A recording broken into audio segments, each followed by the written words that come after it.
കാട് കയറി മഴവെള്ളച്ചാലുകളിൽ നിന്നായിരുന്നു ആദ്യം സ്വർണം ഊറ്റിയിരുന്നതെങ്കിലും പിന്നീട് കൃത്രിമമായി ചാലുകൾ ഉണ്ടാക്കി സ്വർണം അരിച്ചെടുക്കാൻ തുടങ്ങി. കേരളത്തിൽ മലബാർ മേഖലയിലെ മലയോരങ്ങളിൽ വ്യാപകമായി സ്വർണ്ണ നിക്ഷേപമുണ്ടെന്ന് ജിയോളജിക്കൽ സർവേ ഓഫ് ഇന്ത്യ കണ്ടെത്തിയിട്ട് വർഷങ്ങളേറെയായി.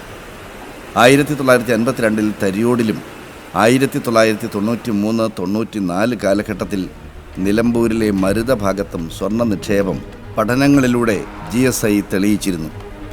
തുടർ പഠനങ്ങൾ കേന്ദ്ര സർക്കാർ അനുവദിച്ചതായിരുന്നെങ്കിലും പിന്നീട് ഒന്നും നടന്നില്ല. മരുതയിലെ മണ്ണ് സംസ്ഥാനത്തെ ഏറ്റവും കൂടുതൽ സ്വർണ്ണ സാന്നിധ്യമുള്ള മണ്ണാണ്.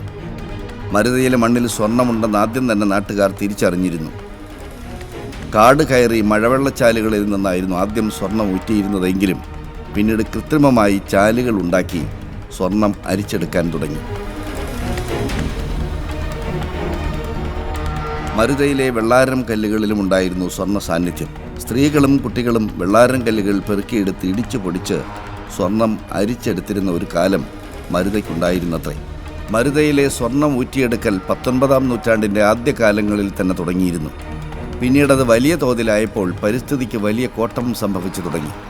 മലയിലുണ്ടാക്കിയ ചാലുകളിലൂടെ മണ്ണൊലിച്ചു വന്ന് മലയടിവാരത്തിലെ കൃഷിയിടങ്ങൾ നിറഞ്ഞു. അതോടെ പ്രതിഷേധവും ഉയർന്നു. അനധികൃതമായ സ്വർണ്ണ ഖനനം 1991 സർക്കാർ നിരോധിച്ചു. എന്നാൽ ഇതിനകം തന്നെ ജീവിതം കരുപ്പിടിപ്പിച്ചവർ ഈ മേഖലയിൽ കുറവല്ല.